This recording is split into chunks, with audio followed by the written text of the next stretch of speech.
I'd like to call this meeting to order, the City Council Redevelopment Agency for October 19, 2010 at 6:38.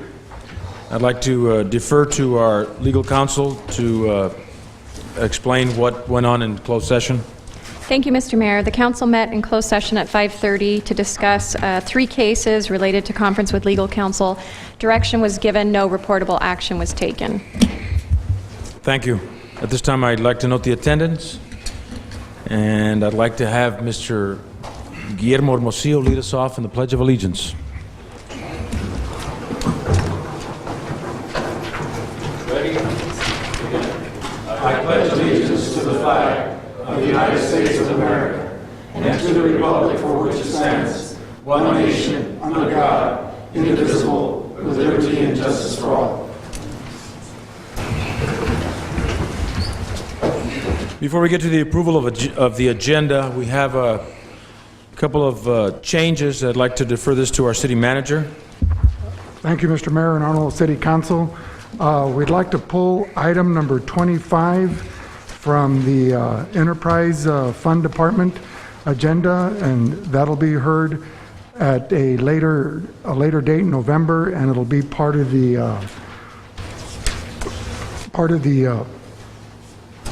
first of all, pull item number, let me go back on.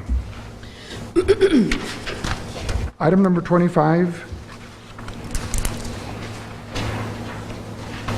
and that'll be presented to the council at the budget workshop, the goals and objective workshop that we're going to have, the second one, this coming Tuesday at Camarena Library, 5:30. And so that'll be part of the information that'll be discussed and presented. Secondly, we'd like to change the order of the meeting tonight. We have several public hearings.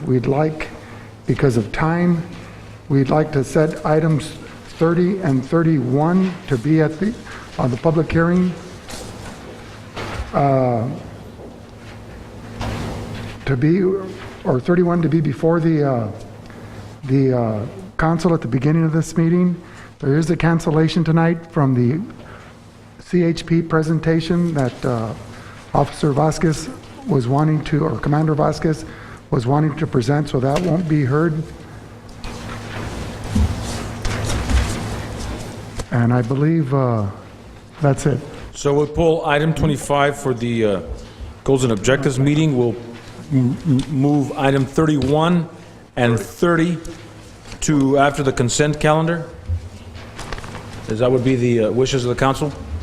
It's actually number 31. It's the Deanza public hearing, right? Yes. And it's also part of the special meeting agenda notice, too. So you'll hear that after the consent agenda? Okay. Okay. Excuse me, that was 29 and 31?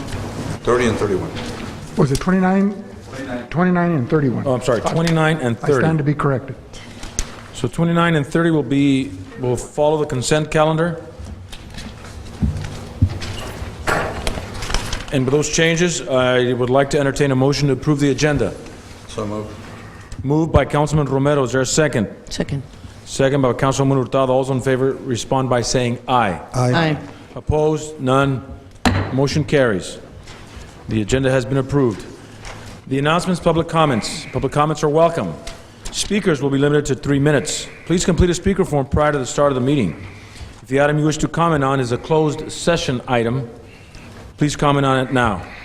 If the item you wish to comment on it is a public portion of the agenda, we will take your comment when we get to the item on the agenda. Do you have Ms. Carrillo Rivera? Yes, Mayor Moreno, Council, I just have some invitations to remind you of. Tomorrow, Wednesday, Garland's Collection is having their store opening at the mall across the street from the Walmart. The ribbon cutting is at 6 p.m. It's a cocktail party, fashion show, so you should kind of be dressed up if you show up. We really have to support the Gronick family here in a time where businesses are closing. They have the audacity to open a second store, so we really have to support them, and I think it's really good for the morale of the community. On Thursday, the governor is having the small business conference out at the fairgrounds from 8 o'clock till about 3 o'clock. And then the Imperial Valley Joint Chambers of Commerce, we're hosting our annual fall mixer for elected officials, which are all of you, and department heads and members of the chambers, of all the different chambers. That'll run till about 6:30, and then following that, we have a debate between our Congressman Bob Filner and his challenger, Mr. Papadich, and they will be having a debate immediately after the Joint Chambers mixer. All of it is out at the fairgrounds. On Friday, we have the Mana dinner, where we will be honoring Councilwoman Hurtado. And Saturday, the City of Calexico, the Calexico International Airport, and the Chamber of Commerce will be participating in Aviation Day out at the Imperial Airport from 8 a.m. to 4 p.m. And we have a booth there with information regarding the city, the airport, the chamber. We'll have some raffles. So if you have time, come by and help us out. Okay? Thank you very much, Ms. Carrillo Rivera, for that update. And congratulations again. Kudos to our Councilwoman Hurtado for receiving the award. Thank you. I'm sure you have a good speech prepared. Mayor, as Yes. a point of order, there was another item that needed to be pulled. That was item number 27 of the 27 of the Enterprise Fund Department Business Section. So if Mr. Romero would like to change his motion to include number 27. So moved. So changed. So changed, so moved, and is seconded by Second. Councilman Hurtado. All those in favor respond by saying aye. Aye. Opposed? None. Motion carries. Moving on to the general comments by the City Council. I'd like to start here with, to my immediate left, with Councilwoman Hurtado, if she has any comments, or anybody have any comments? Not at this time. Not at this time. Mr. Hodge? I was pleased a couple of meetings ago when we had the minutes, and now we don't have it. Are we going to get the minutes at some time? Thank you. Thank you, Mr. Hodge. Mr. Castro? Yes, I would like to congratulate Chief New Year, because traffic control is in control right now. Since I noticed in around 2 weeks ago. So I believe they're doing their job, and I hope you keep doing that. So because there is so much congestion on Imperial Avenue, so I would like to keep working on that. Also, and on all the Imperial Avenue, there's so many signs fell down, probably because the wind, or probably you need to change this, or replace, or trying to maintain. Yes. street signs or business signs? No, street signs. Signs. Yeah. All the Imperial Avenue. That's it. Thank you, Mr. Castro. Mr. Romero? Yes, City Manager Carrillo, or Director of Utilities Estrada, since you were the one that I guess is the coordinator of the post-earthquake reports, we see the repairs that are being done, or you're presenting the repairs that are being done, but we really don't have a summary of what has been done and what still needs to be done. So maybe for the next council meeting, you can prepare something, including, for example, what's going on downtown, and what's going on Pollen Avenue between 5th and 6th. The street is still blocked off for traffic to go through. And also, he's not here, but I wanted to give thanks to Director Finley for providing. I had requests of what's going on with the painting of the streets, and he provided a report about all these different zones beginning January 2011 for the street signage and painting operations and maintenance plan, which includes graffiti and other issues. So that was appreciated. We'll have a report provided for you Thursday, because it represents different departments, utilities, the public agencies, the 32 projects that were damaged because of the earthquake and have been repaired. We're up to 31 being repaired already. There's still some that are under construction. Secondly, the fire department is the one that condemned and closed along with building the Anderson Apartments between Pauline and, on 6th and there at the corner. I will give you an update there as well as to what's taking place downtown and those that have reopened, that have received green tag status, and those that are rebuilding. And the hot dog stand we're hoping to have back in action before Christmas. Otherwise, it'll be in January, depending on how quickly that building, it's in the process right now of being built, rebuilt, and so we'll have that report for you Thursday. Yeah, if you don't have the hot dog stand up, I'm sure you're going to have the natives going restless. Yeah. So, They'll be camping out the day before it opens. Anything else, Mr. Romero? no, Mayor, that's it. Thank you. I'd like to also thank the mayor, Councilman Romero. You're going to thank yourself? No, I'm not thanking myself. Excuse me. I'd like to thank Mr. Romero and Councilman Hurtado for attending the League of California Cities Imperial Valley meeting, which was held last Thursday up in Westmoreland. Calexico, being the second largest city in the valley, should take a stronger role in representing what goes on in this county. And I, for one, was there for the first time. I know Mr. Romero and Ms. Hurtado were there also for the first time, where we had a chance to find out what the other cities were doing. It was a chance for us to develop camaraderie. I know Chief Nujar was there with his wife, Brenda. But I think for the next one in February, I think we need to be out there in full force. I think we should show a strong standing, because Calexico, after all, is quite unique in its not only population, but its proximity in the valley. We bragged a lot about what was going on in the city of Calexico, and I'm happy to say that we're the only city that is looking to hire some firefighters. Everybody was talking about things that are going on, but we were actually putting people to work, which I think is a feather in our cap in these most difficult times. We also talked about some of the completions with the infrastructure and the water clarifiers and the water treatment plant that was going on. Also, mention was made on the casino and other things. But I encourage all the council members to mark their calendars for the next one, which is in February. I believe it's the 24th, so we can attend. And I believe it's going to be in Imperial, so it's not going to be as far. Imperial. It's not going to be as a far drive. So, Mr. Hodge and Mr. Castro, it would be good that you guys would attend this and get to meet the other city elected officials. Moving on to the consent agenda. We'll look at the items on the consent. Is there any item 1 through 7 that any council member would like to pull? Hearing that there is none, I'd like... I'm sorry? Wait. You're still looking?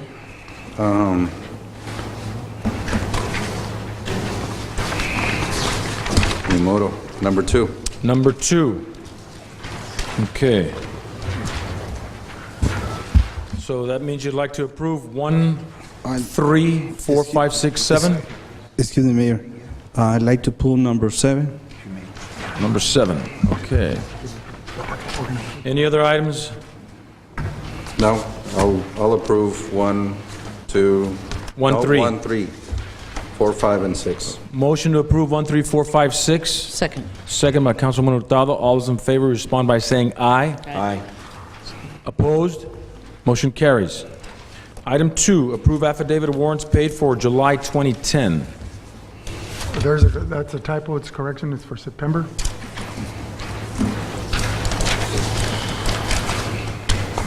Warrants paid for September, yes. Okay.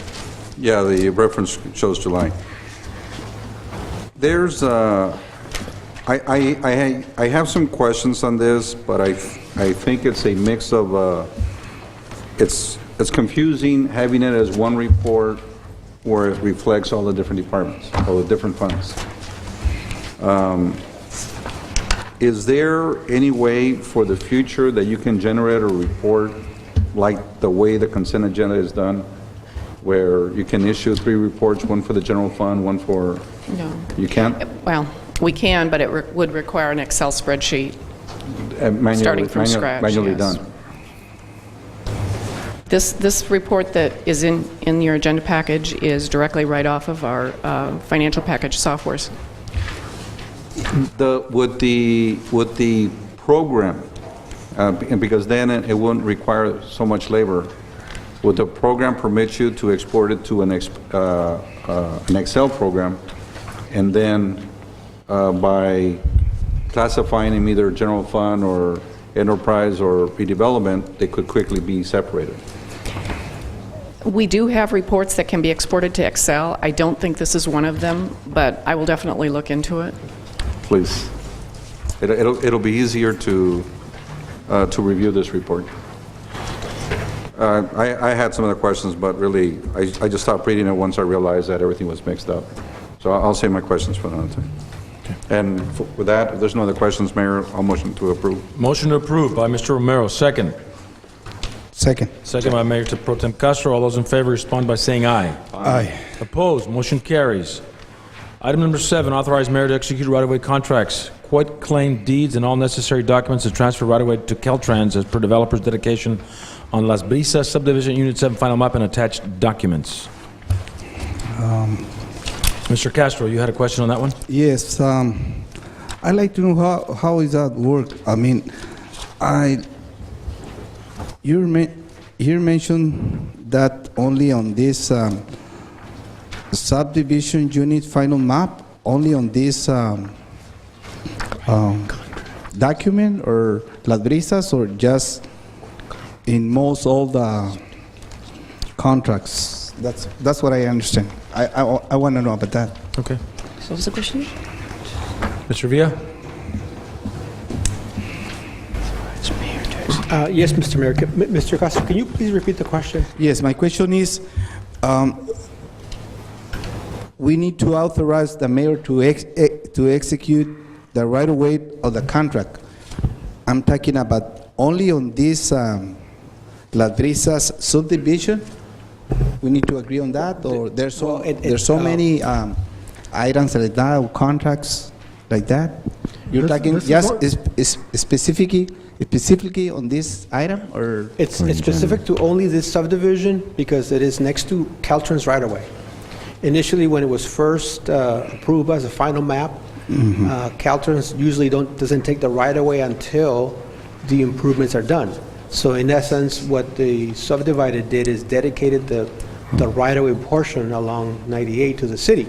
Now that the improvements are done, now the city has to transfer the right-of-way back to Caltrans, so it becomes Caltrans right-of-way.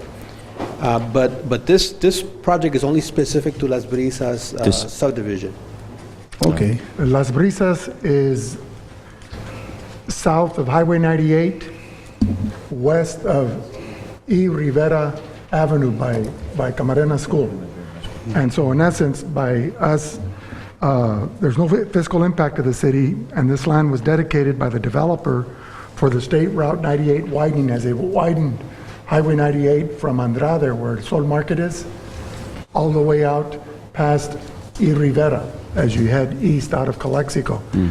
By us dedicating it back to them, Caltrans will be responsible for the maintenance, the upkeep, and any future improvements or widening of that portion there.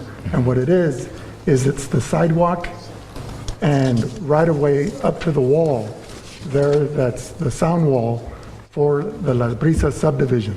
And you have streets like Sereno, Macmillan, Camino de Real, etc.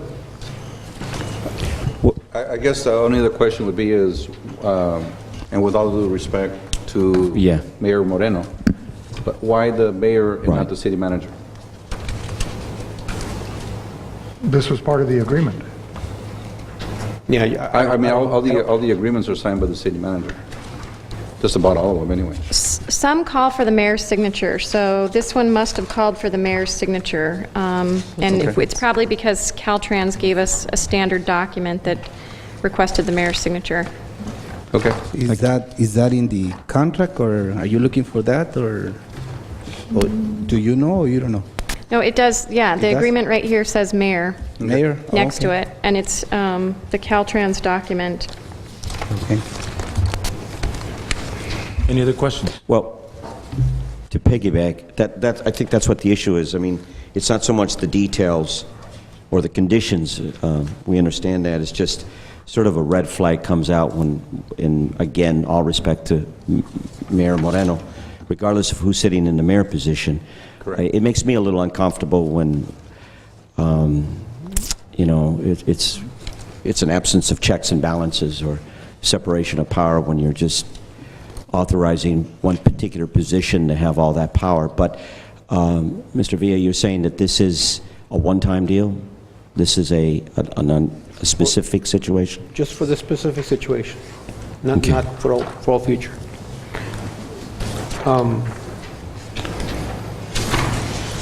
Okay, any other questions? Call for the question, Mr. Castro? No. Wait, careful. You're going to have to take a vote on that one. Well, that's not till later. No, that's okay. Okay, all those in favor respond by saying aye. Aye. Opposed? None. Motion carries. Now we're going to move to item number 29, which has been changed and moved forward. And that item is Victoria Manor? 29. Victoria Manor. Authorized agency, executive director, and this is redevelopment agency, to execute agreements with the City of Calexico Housing Authority related to the Victoria Manor project. Staff recommendation is to adopt resolution approving the loan and authorizing the executive director to execute agreements with the Calexico Housing Authority. And this is not a public hearing, but this is one of the items. Excuse me, Mayor. City manager, he pulled item 29, right? That was... No, he didn't pull it. It's for discussion right now. it was brought up forward. No, It was this brought is, forward after the we asked that item 29 and item 31 be moved to the front or the beginning of the meeting. 29 and Okay, 30. I understand. 29 and 30, right? 29 and 30. 29 and Okay. 31. Okay, I'm sorry, 29 and 31, yes. all right. Jeez. So, item 29. Can you put in a chalkboard out there, please?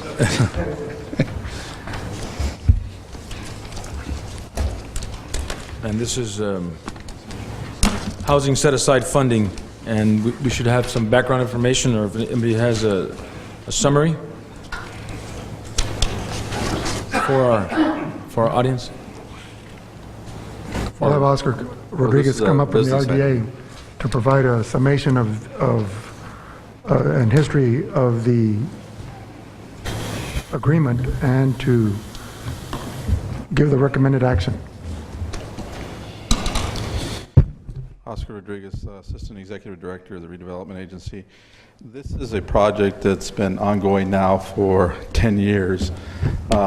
If I recall, I signed the original resolution back in June of 2000.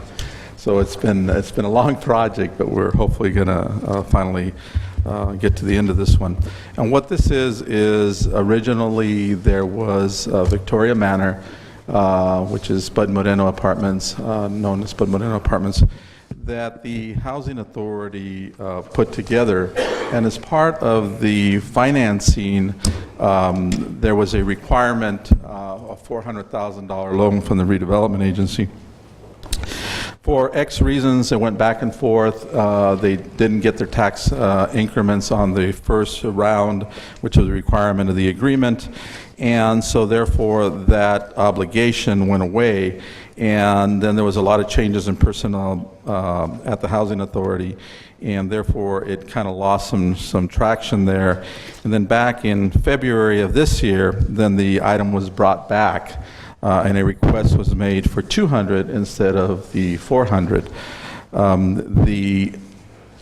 The deal points actually were better this time around because the Housing Authority was able to negotiate with the nonprofit Beyond Shelters an option for 50% ownership with the $200,000 loan. Currently, the ownership on Victoria Manor is 50% Housing Authority and 50% Beyond Shelter, the nonprofit. So the idea would be that with this $200,000 loan, the Housing Authority would purchase the other 50% option from the nonprofit, and therefore a housing authority of the city of Calexico would have 100% ownership. And the benefit in that, of course, is that then we can retain those affordable housing units in perpetuity and also controlled by the city of Calexico. So this kind of closes the loop on the 10-year history of this project. The units are up, they're nice units, and again, it will provide ownership to the housing authority long term. Any questions?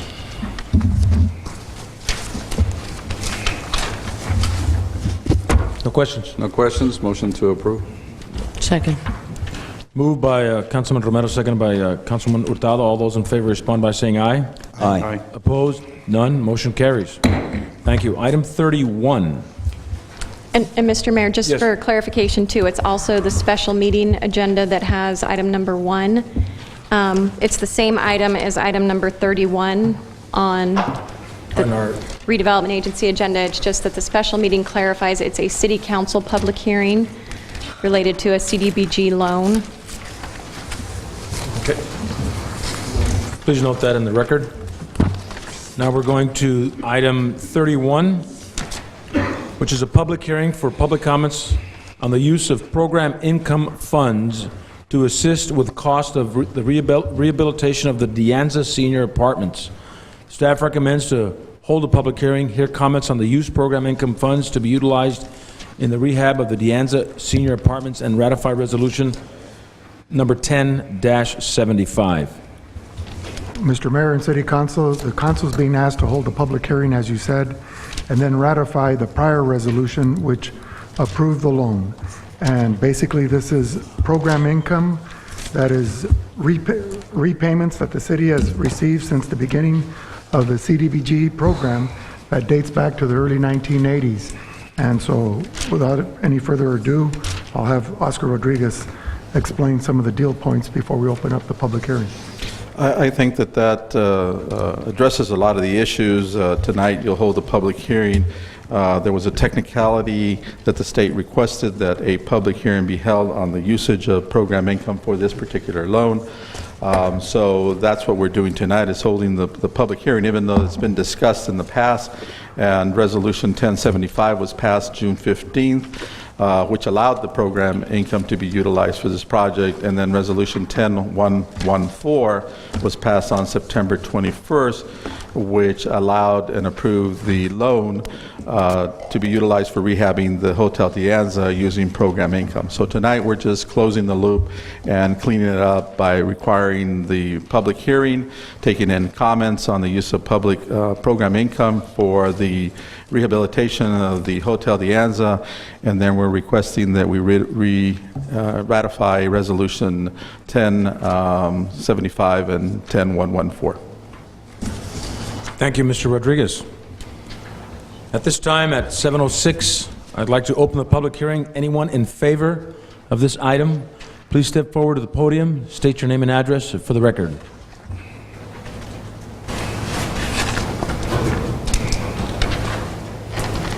Good evening, Jenny Torres, Chelsea Investment Corporation. I actually, some seniors wanted to come in and speak on the behalf of the De Anza and their needs. I told them 7:30 because last time the agenda was very long and they sat here for about 3 hours. So I'll go ahead and speak on their behalf. First of all, I wanted to thank the City Council for supporting them. They've been struggling for several months. Out of the 93 units, we actually only had 12 people move out, 12 seniors move out. So that shows you the commitment that they have to the project. I think it has to do with the affordability of the project. Paying $300 of rent, you can't pay that in a lot of places. So they're really committed to this project. Secondly, I think it has to do with the location of the property. It's in the downtown. They're within walking distance of pharmacy, the church, the commercial, so it's really feasible for them to be at this site. And third, and probably the most important one, is that they call this their home. We have seniors that have been at this property for 10 years. They don't want to live with their relatives. They don't want to live outside of Calexico, and they like the De Anza, so we hope that you will continue to support them. I'll be happy to answer any questions after the public hearing or during the public hearing. Thank you very much. Thank you, Ms. Torres. Anyone else in the audience that's in favor of this item number 31 for the public hearing? Are we going to give the residents an opportunity when they get here? We can. What was it? Seeing that there's none, we'll go to those that are not in favor of this item. If you would please come forward, state your name and address for the record.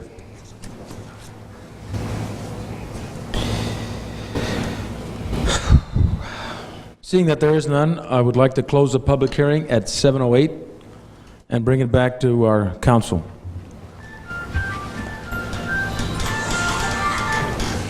Ms. Ketchy. Any questions or any concerns?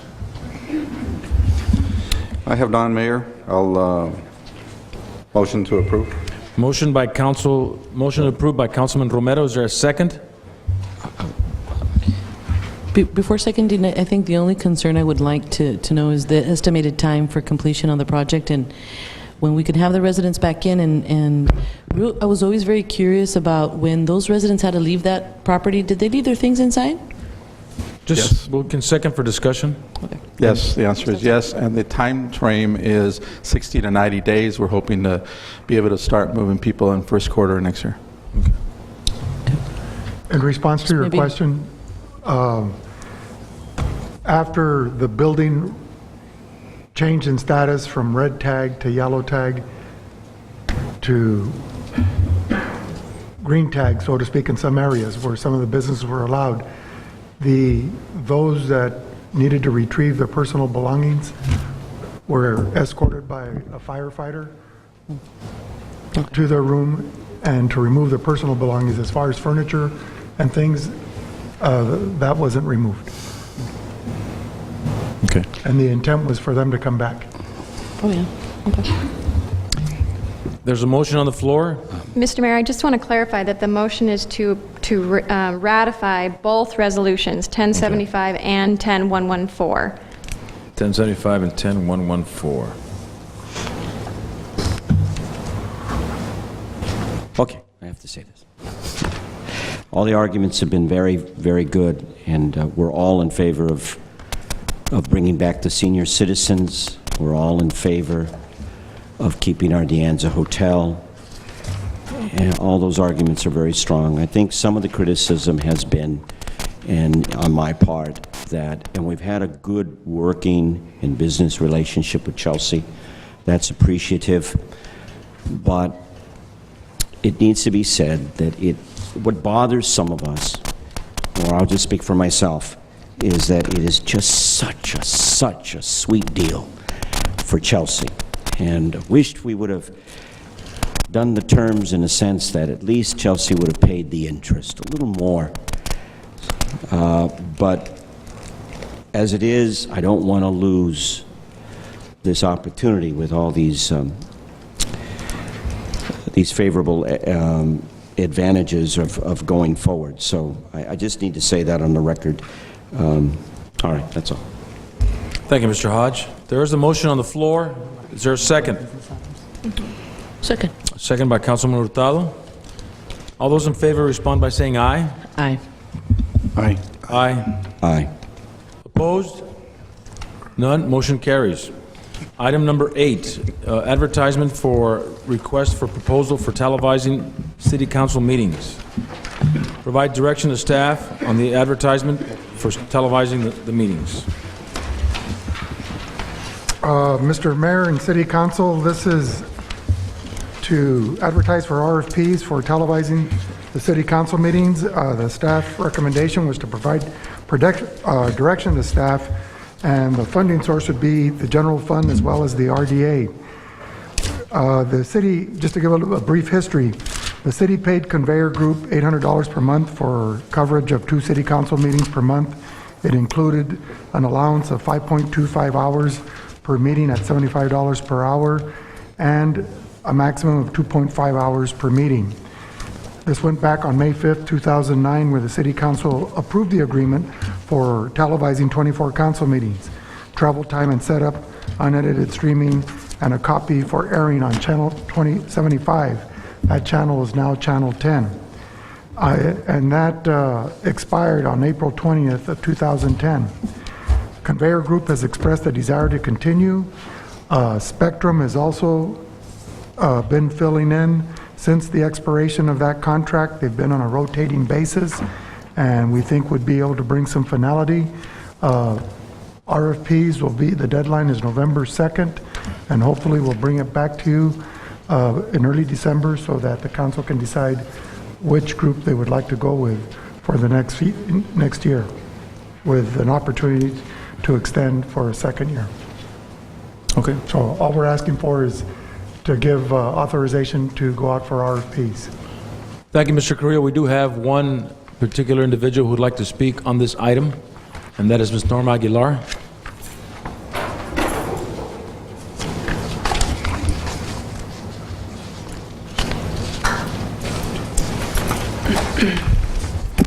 Norma Aguilar, 39 Heber Avenue.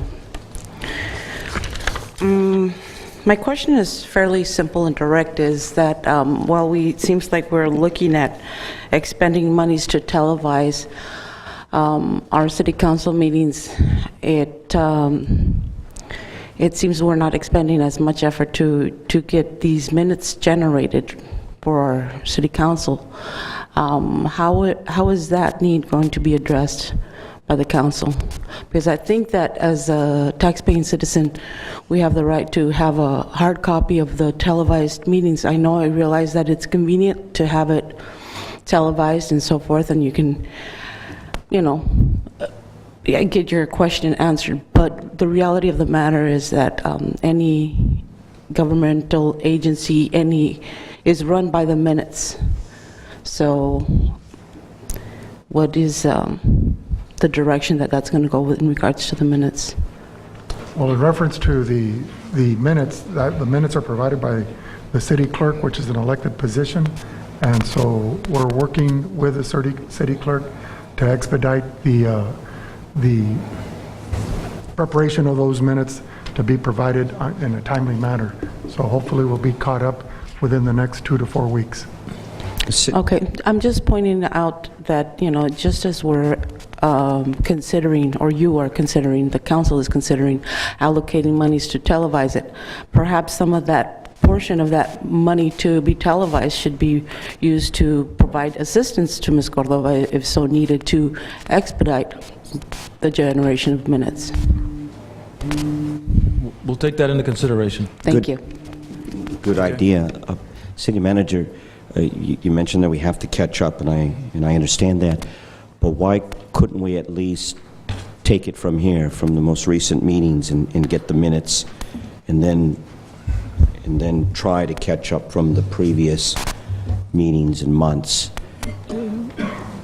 That's a good Do you point. understand? Okay. We'll start from this and work that's back. a very strong argument that the public has a right to know. And also, it's to our benefits as city councilmen to have those minutes. It's a wonderful idea of having the televised, but I don't think there's nothing that substitutes the written minutes. They're very effective and very helpful. Thank you, Mr. Hodge. Any questions from the council? No. You want to provide staff direction to staff to go for the request for proposal? Is that the wishes? Yeah. So no action, but direction? Direction. Okay, moving right along. Item 9, the Calexico Police Department towing rotation application consideration. Staff recommends approve the addition of Martinez Towing to the Calexico Police Department towing rotation schedule. I believe this was a while back where we had this discussion where it was located. That's correct. Under the new ordinance that the city has, the council is in charge of the towing rotation for the city, and in order to add someone to that towing rotation, it requires council approval. The Martinez company, who is on Cloak Road, just outside of the city limits but within the sphere of influence, is asking to be a part of the tow rotation. They have met all the requirements, and we certify that they have met those requirements. And we're asking for council approval to add them to the list. Thank you, Chief Nujar. Any questions from the council? Seeing that there's... You have a question? No, I was going to, but he's already answered it with what he said right now. Would you like to make a motion? So moved. Moved by Councilman Romero. Second. Second by Mayor Pro Tem Castro. All those in favor respond by saying aye. Aye. Aye. Opposed? None. One abstention. Mr. Hodge.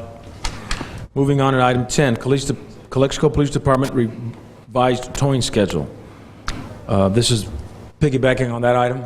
Yes, it is, and Okay. that's to add them. There'll be one of 5 companies that'll be in the rotation. It's been provided for you, where they will begin in January. Antunes Shell will have February, Calexico Tow, March, Nice and Easy in April, Allen J Towing in May, and then it'll come back to Martinez again. So it'll be, for 1 month, they'll be on the rotating schedule for where the So it's gonna be a month for each company? Yes. Oh, okay. Is there a motion to approve? So moved. Second. Moved and seconded. All those in favor respond by saying aye. Aye. Aye. Opposed? One abstention. Mr. Hodge. Motion carries. Item 11, fill specific vacancies using salary savings. And that is item number 11. This is a request to fill specific vacancies using salary savings. As of October, we have 1 police officer that's going to be deployed overseas as a to fulfill his military reserve duties. He'll be gone for approximately 14 months. The salary and benefit savings are $71,000 for the current fiscal year. The PD currently has 1 employee for records division, where they previously had 4, and they would like to fill the position of a police officer that's being deployed by promoting a trained reserve officer to fill the vacancy. This would be a 1,000-hour temporary employee during his absence.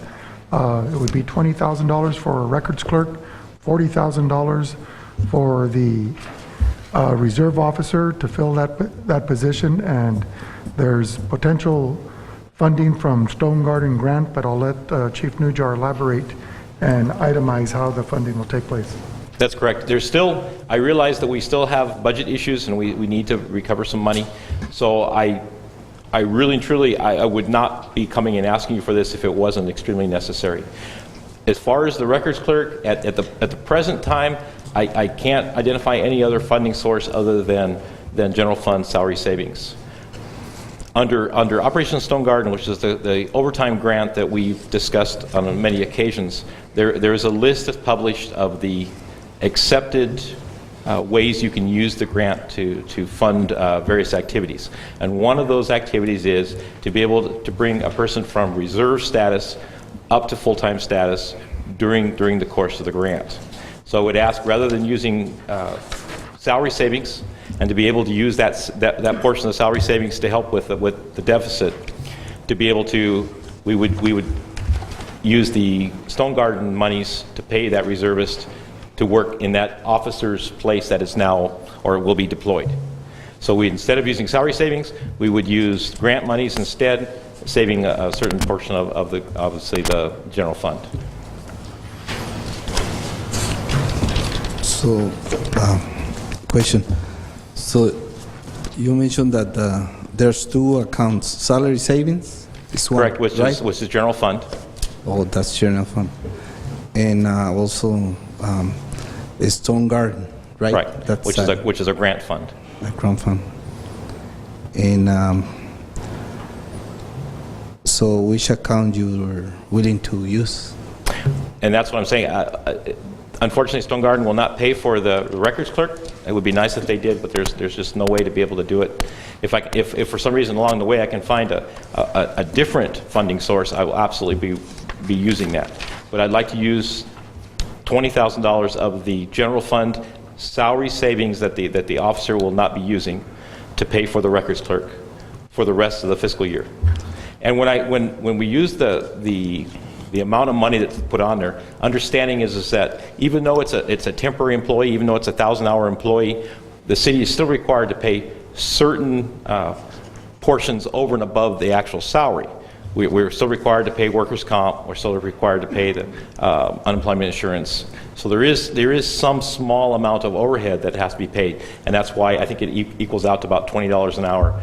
The actual salary, I think, is for a records clerk is around $15 or $16 an hour, and the rest of the $4 is overhead. Including the overhead, it's still going to reflect The even a 20,000 minimal... it will be within the $20,000. Okay, thank you. Then I'll be using the grant to be able to pay for the reserve police officer to assume the duties temporarily as a 1,000-hour employee. And this is, and I already had a meeting with the Police Officers Association, and they're not thrilled about this, and I understand why, because you don't want a part-time employee to come in and take up a full-time duty. The law requires us to hold the job of the military reservist for however long he is deployed. And we absolutely we are going to abide by that law. The perfect storm, as you would, this reserve police officer would be working the last half of this fiscal year, and then beginning half of next fiscal year. So his 1,000 hours would be this fiscal year, and the second half would be next fiscal year, which would allow us to cover the time that the military reservist is gone. Being a 1,000-hour employee, we have no guarantee of employment, and there will be no benefits extended to the employee. So as a result, we have quite a bit of savings over hiring somebody, as well as not having to keep that person on once the military reservist returns. Okay, any questions? Chief, all positions are really important to operate here in the city, but tough decisions need to be made. You have down, you want to allocate money for an employee for a records division. How are we doing with dispatchers? That's a very concern with me. We're still in the process. We have a position that's vacant that the council has approved. We've gone through a number of testing, and we're still in that process. We have one more test that they have to go through before we hire another person for dispatch. Oh, okay. So everybody's back to work. They're up to as full strength as we are allowed at this time, and we've adjusted their schedules to be able to have more people on during the busy hours. So I think there's only one shift right now where there's reduced people. Like I think there's a half a shift on the graveyard shift, and patrol team's been helping out. All right, so we've got one coming. We're just going through the process of still approval. going. Unfortunately, it's a long process, but there's one still in the chute. All right.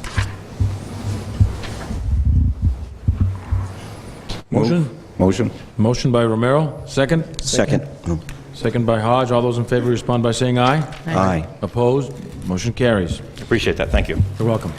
Item number 12, rehire laid-off part-time library staff to assist with literacy programs. And that is, Mr. Carrillo, could you give us background on that one? Okay, this is to be paid by CLLS literacy grant, excuse me. It won't impact the general fund. The grants are already included in the 2010 budget. It'll be for $16,650. The library is receiving a grant for $25,000 for library programs.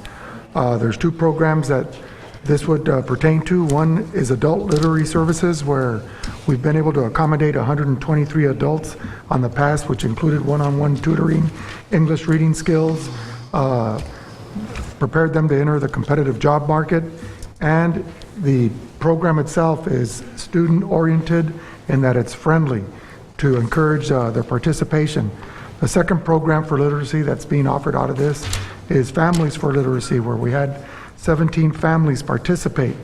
And this helps the parents prepare their children for school, where they're able to learn pre-reading skills from the ages of infancy to 5 years of age prior to entering kindergarten. And it incorporates games. It also provides them with free books so they can establish a home library. And once per month, the library sponsors a family night. And so these, it's a well-based program, and this is intended to provide the library with someone there.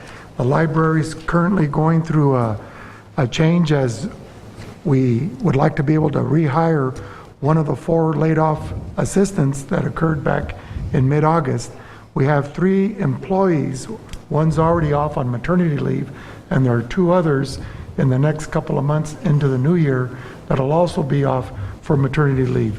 So this employee that would be rehired would also be able to fill that gap until those employees are able to come back. And I don't know if you'd like to add anything else, Sandra? But it's paid through this grant, right? They're paid through the grant. It's all grant money. Any questions? I fully understand you. With so many women in my office, I have to deal with that too. One question that I have only is the calculation that you make here for the 18,500 is based on a permanent part-time. So although what we're going to do for this year is pay through the grant, but yet what would happen if... It's limited term, so it would only be till June 30th. It would only be for the remainder of the fiscal year, which is the period of the grant. Oh, okay, so even though we're calling it a permanent part-time position... We discussed that earlier at the department head meeting. It's limited term. It's still limited term? It's limited as the funds are there. When the funds expire June 30th, then we'll have to reapply for the grant and then continue the employment or rehire when the funding comes in. Yes, the request is just till June 30th. Oh, okay. Yeah, without the grant money. Okay, thank you. Is there a motion to approve? Motion. Moved by Mr. Hodge. Is there a second? Second. Second by Ms. Hurtado. All those in favor respond by saying aye. Aye. Opposed? Motion carries. Item 13, the open communication policy. The council is being asked to consider this resolution on having an open door policy. There's specific language, as this was sent back to staff to come through with a resolution for the city council to approve an open communication policy.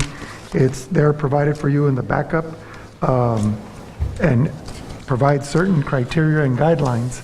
And I believe Jennifer wanted, our city attorney, wanted to follow up on if this resolution is approved and this policy is adopted, that a particular type of training be provided to the city council members dealing with sensitive personnel issues, et cetera. So for your protection and for the city's liability. If you want to elaborate any further.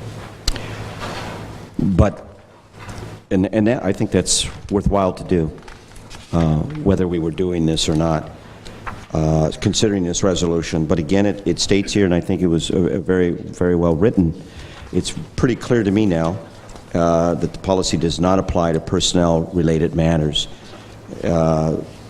Employees should just follow the city's existing policy, state federal law, and report problems or concerns such as personnel matters, potential harassment or discrimination to supervisors, human resources, or city manager.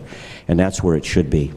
What I was concerned about is that employees don't have fear or trepidation of speaking out in a constructive way of what they experience, what they observe in the workings of daily operations of city government. And I believe passing this resolution will eliminate that fear and create an atmosphere of more openness and bring up morale and make everybody a part of ownership in working together and collaborating in the city as a team in bettering our community. So I think this is a very, very good thing. So I hope it's supported. My question is there any statistics to back up this need for this resolution, or? I've already put the request in. Is there any? I apologize, Mr. Any Mayor. particular Mr. Mayor, I was incidences or distracted here. Number of incidences or situations that were maybe a cause for a need for this? None that have been brought to my attention, but if Human Resources... So why even... Some have been brought to my attention, enough to make me very concerned. And look at it the other way. How can it hurt? I mean, if it's clear here, I understand Councilman's concern. But again, it's not going in that area of harassment or discrimination. It is just, let's put it as a resolution that these employees have the right to communicate on an individual basis to individual city councilmen or any other people in the city without fear of reprisal or anything else. So I think we have a protocol that, is already in place, and they do talk to us anyway. So I'm not sure if this is necessary, but that's okay. Any other discussion? From Jennifer. I have, as Councilmember Hodge mentioned a moment ago, the language is better, it's clear. Now, I'm going to go flip it to the other side, is that we also have to have some form of consideration to the respective department head, where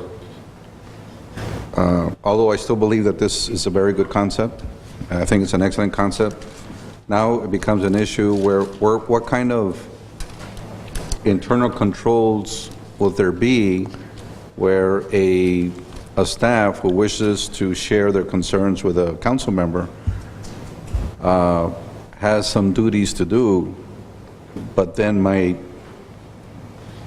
excuse themselves by saying that they have an appointment to meet with a council member. It's almost in reverse. It's almost where I'm concerned is that an employee might want to take this resolution as an advantage to have more than, to be away from their work area. I didn't think about it that way. I just thought after work, pick up the phone and call me and discuss things that are happening in the city on their own time. I mean that. Oh, okay. Well, Yeah. I mean, on their own time. On their own time. As a break and in a break or something. Right. Before working hours, after working or hours. have some kind of hotline where they can give a message. And it's look, we have to make very important informed decisions. Mr. Hodge, maybe I can help. First of all, government needs a chain of command, as Mr. Romero was alluding to, in the sense, the role of management, the department heads, etc. But secondly, you want the employees to feel that they can communicate with their council members at any time, which, in my opinion, they do. Secondly, the fact that it's an open door policy. This is a small community. Everybody runs into each other, whether while they're at work, they stop, or after hours, etc. And that doesn't preclude anybody or prohibit them from being able to speak. And there shouldn't be any fear of retaliation or whatever. If you feel that this resolution needs to be memorialized to assure or guarantee that, then that will be at the pleasure of the city council. But if you feel that this already exists, and and without having it memorialized, we'll move on. But No, I think- in essence, city staff, management, department heads, the employees will carry out this resolution and adhere to it as far, if it's adopted. If I just check with the city attorney, if the resolution would include language that these persons can approach or call for a meeting while they're not working and still not face, obviously, if they're on their own time, that's more of a concern if they're going to still feel some form of reprisal from department heads. But that if this resolution also stipulates that they do this outside of the normal work time, the work schedule, then it'd be easier to acknowledge and accept. Chief Nujar.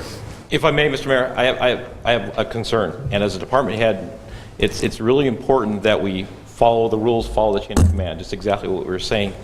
If I give a direction to an employee, and that employee says, "Oh, wait a minute, I'm going to consult with my councilman before I choose to do that," what are the safeguards to the department head that those will be carried out? Obviously, if there's a concern, if the employee has a concern, there's a time, there's a place where those concerns can be brought about, and I think that everybody works under those same conditions. But the concern would be and I know it sounds ridiculous, but I have to tell you that if it's possible, it could certainly happen. So in the same resolution, I see a failure of the council to be able to protect the department head from the employee doing something or holding back the functions of the department until such time as they consult with someone else. I don't think it's a question of chain of command. They should respect that and carry out those orders. I just think that as city councilmen, we're part-time with full-time occupancy or preoccupation with this job. And to keep the channels of communication open from all levels of employee, and I respect them very much, just as much as any department head, they have a right to call me and tell me what they see and what they think is going on, constructive criticism, to inform me, just like I take the time to go to a department head and inquire. In other words, I want to open it up. I just don't want to rely or share information with department heads. I respect the traffic controllers. When they tell me that there's congestion down there, I believe them because they're on the front line, they're working. So I think they're a valuable source of constructively pointing out what's working and what is not working in our city government. And since we're not here 8 to 5 as city councilmen, it's just another valuable channel, an avenue of communication to keep us better informed and to weigh all kinds of options and to make better informed decisions. Anybody else? Well, I would hope, Mr. Hodge, that you already have that scenario without, having this memorialized. But if it's the pleasure of the council, then the recommendation would be to make a motion and get a second and then vote on it. I make a motion to approve the open communication policy. I second it. There's a motion and there's a second. All those in favor respond by saying aye. Aye. Opposed? I'm going to say I'm opposed at this point because I think it's important to probably give it one more look over to avoid, like the chief was saying, we probably don't want to call it possible abuse, but misinterpretation and how we're really trying to establish this. And I did ask the city attorney today just to remind me what is it that we have to be careful for, and that is still a concern that I don't see yet that we're really taking care of today. Just table it for just a little while maybe and just think it over a little. Mr. Romero? Strongly recommend that. Myself, I would still like to have it where the resolution also includes that the employee will still fulfill their daily duties, and that under no circumstance are they to excuse themselves of their duties when they want to go talk to a member of the council. That's a legitimate concern. So we can put that in and bring it back? Yes. Okay. I'm also opposed, but I'd like to see maybe perhaps a focus group get together and discuss this in detail and bring up situations that may arise before we make this a policy. I feel that this may have a chance of undermining administration, and as such, I think we should both sides and make a better informed decision. So I'm opposing it. So 2-3. Next item, 14. You're asked to consider an ordinance amending council procedures regarding speaking rights of council members.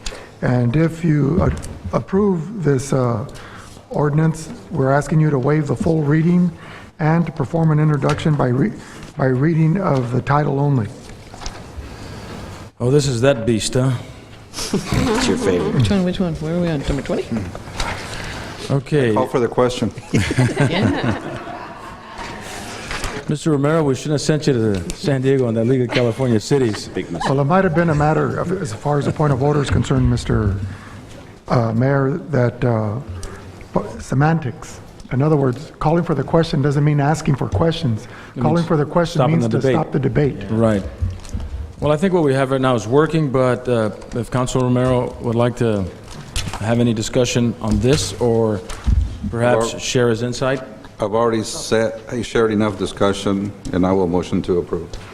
There's a motion on the floor to approve this ordinance on the stopping the debate.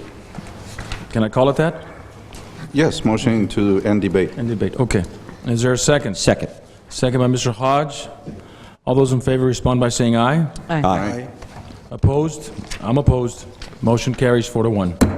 Item 15. And, Mr. Mayor, I do need to read the title of the Okay. ordinance. It's an ordinance of the Council of the City of Calexico amending sections 2.04.080, 2.04.110, and 2.04.150 of Chapter 2.04 of the Calexico Municipal Code regarding speaking rights of council members and addressing the council by the public. Thank you. All right, so now, it's not in effect until 30 days, right? We have to do a second reading of A this second at your one, next okay. council meeting. So maybe 60 days. I'll call for the question, Mayor. Okay. It's been passed in motion. So we go to item number 15, which is to consider the reinstating of the Calexico Junior City Council. Mr. Mayor, this is where the staff is asking for the council to provide direction, but we'll turn that around. This was initiated back in 2003 on July 14th, where the city council established a junior city council, and it ended, their last meeting was in the month of November 2004. But the intent behind this was to motivate Calexico's youth to become more involved in city government and to be able to make recommendations to the council representing the interests of the local youth. There was a format that was used before where an announcement was made in local schools for students ages 13 to 17 years of age. They were asked to submit a letter of interest. The members were then selected by the city council, and their service was of a voluntary nature or basis. So we would need to, if the council wants us to move forward on this, we would need to define the roles of this junior city council and work towards their goals, and then come up with another format where city council members could provide that leadership, maybe on a rotating basis, attending their meetings, whether it's on a monthly basis, providing guidance, etc. But the devil's in the details, and we can sit with maybe a panel of 2 council members as well as staff to come up with a criteria. Well, I applaud Mr. Hodge for bringing this back up, and I would like to see this perhaps maybe look like maybe an advisory commission, if you will, or because we wouldn't necessarily have to elect these individuals, but screen them, have them apply, just like you said. And hopefully, I noticed that in the past there were some that just stopped coming, and that was counterproductive for what the whole thing was for. So, Mr. Hodge, is there anything you'd like to say about this? Well, I just think it's an excellent idea. You know, there's a difference between teaching civics and government, and we don't teach civics any longer, in the sense of what are your duties and responsibilities, obligation to your community. And so it's very, very important that we get young people involved. They don't really, as a teacher, many of them don't see government as a personal connection in their lives. And I think that this would be just one way of grooming. And I talked to Supervisor Luis Castro, and Fuentes, and he shared how teachers inspired him, and you know, just reading current events in the class. I'm not here. Reading current events in the classroom and having them get out in the community. It's very, very important. So this is just one vehicle, one formal way that they can get really involved in. If I may make a suggestion. I think it's very, very important. As part of to consider as part of the requisites for participating, there's other commissions and boards that represent the city that are under the umbrella of government. Correct. The Planning Commission, the Recreation Commission, the Cultural Arts Commission, et cetera, the Beautification Commission, that maybe as a requirement with their submission of a letter of interest is that they provide the agendas of 3 meetings that they've attended, either one of a city council, a planning commission. Absolutely. And the other could be optional, to say what they've learned and how this inspired them or motivated them to be considered.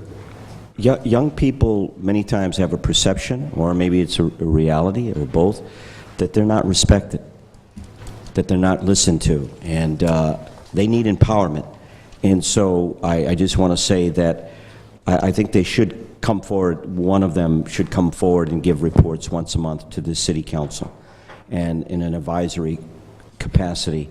And I just want to say that we should really listen to them and respect what they have to say, and to have that relationship going. Thank you. Okay, so we provide direction to staff to go along with this and move this along. Anything specific from anybody else? Moving on to item number 16. Authorize city manager to sign a one-year contract with on-site labor to provide temporary staffing services as needed for position approved by the City Council. Mr. Mayor, this is, in City Council, the source amount would be from general fund or enterprise funds, and it's unknown what that cost would be because it would be determined on a case-by-case basis. But on September 7th, the council approved a template contract for professional services when seeking the services of a temporary contract employment services provider. And the city is currently using on-site for a 60-day agreement, for example, with RDA. And by having a one-year agreement, this would allow the city to contract for temporary staffing when the need arises and the funding is available. On-site has provided the necessary and required insurance certificates, as well as endorsements that are specified on the agreement language that was approved by the council back in September 7th. And so this agreement will assist the Human Resources Department in providing temporary staffing on a case-by-case basis to city departments.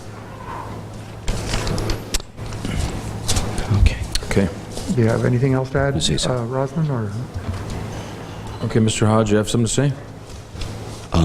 With all due respect to on-site labor, what bothers me is I think we should continue following a real protocol of putting things out to bid, and it just keeps, I keep asking myself, why does this service or need, it does not go out to bid? I know it's convenient, but the more open and democratic way, and we keep reiterating that that's what we should be doing, so we should do it, is putting things out to bid. And I know that there are other agencies that would like the opportunity. I don't like the idea of any agency or outside source monopolizing a particular relationship or service with the city. Again, that's not the democratic way. So that's my strongest argument, that all the respect to on-site labor, they have the right to apply, but something like this still should go out to bid. And then the other question is, at this point in time, do we really need this? In response to that, Mr. Hodge, the council in September did approve a template contract, but we're not limited to on-site labor. If any of the departments, for example, like finance, needed an accountant at a certain level, certain grade level, to provide assistance to finance or to work on particular contracts, and we were not able to find somebody from on-site, if there was another professional services provider that could provide that, or if we were to contract out for engineering, they probably wouldn't go through on-site. We're not limited to using on-site for every on-site is a temporary temp agency. So why don't we put that out to bid for the same as on-site? Put it out there so that they have the opportunity. Mayor, council members, Rosalind Guerrero, Human Resources. That is an option of putting it out to bid. Usually what the request for proposal would do, it would give exclusivity to one employment services, if that is a desire of the council. By not putting it out to bid, it allows us to work with several municipal temporary employment agencies. In fact, I am currently speaking to an organization called MuniTemps that I believe, I don't know if one or two of the council members who attended the League of California Cities referred to me because they are also in employment services, and they're interested in providing temporary workers to the city of Calexico. So I'm currently working with them. The contract today does not give exclusivity to on-site. But It hasn't allows that us been to the work case with other- historically, Rosalind? Pardon me? Hasn't that been the case, that on-site is monopolized? That was Their done in services? the previous administration. So here we are talking about, we have the opportunity to use others, but we haven't.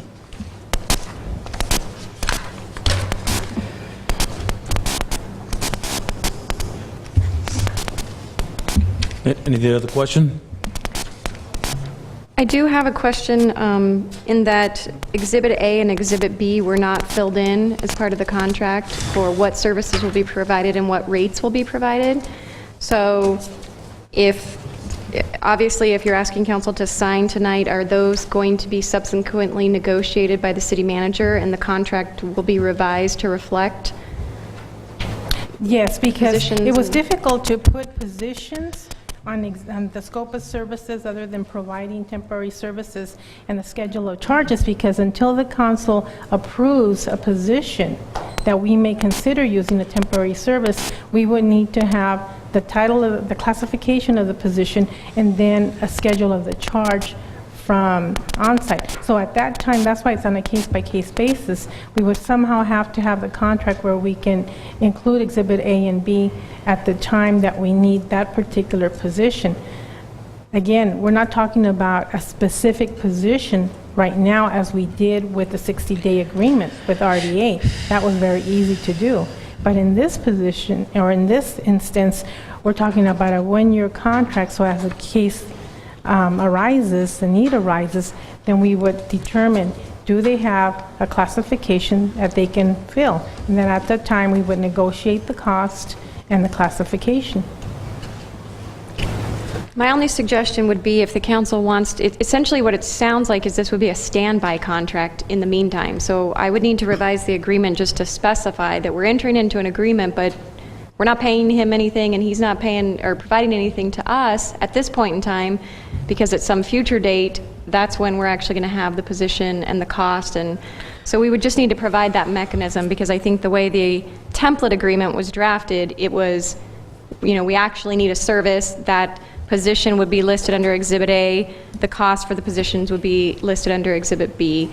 So if council is going to approve this tonight, I would just authorize you to allow the city manager and myself to revise the agreement so it's a standby agreement and we provide for these future circumstances. Okay. I need clarification. We're trying to control the budget, and when, let's say for example, Director Toller, she just requested the approval of the council to be able to bring back that one temporary need. Now, the concern that I may have, and you may answer this question for me, is if we sign this one-year agreement, will any staff, any director of any department then have the authority without having to come and request to fill that in on their own? Because reading the notes here doesn't seem as if that's going to happen, because if we're going to open up then a contract that's at any given time anyone can make any additions to their staff without requesting, then we're defeating the purpose of what we're so focused on right now and trying to control expenses, because then we have just an open opportunity to make any additions at any time. So how would it be structured if we have an open agreement like that? If I may, and I want to go back to this from the beginning. This contract template was pushed or supported by yours truly, so the city manager and department heads could have it at their availability in case a need arised, and we weren't going through the language at that time where it would just complicate things more for the department heads and the city manager. And the whole concept here is just to have something in mind. Now, to the question which I had checked previously with the attorney, is that it is not, as HR Director Guerrero mentioned, there's no exclusivity. It's just, it's out there For example, Manpower can come into an agreement, Labor Ready can come into an agreement if they so choose, and this way it's at their discretion who they hire, but it's an agreement in place. As far as for the question you just said right now, in the requested action, it includes here by the city manager for positions approved by the city council.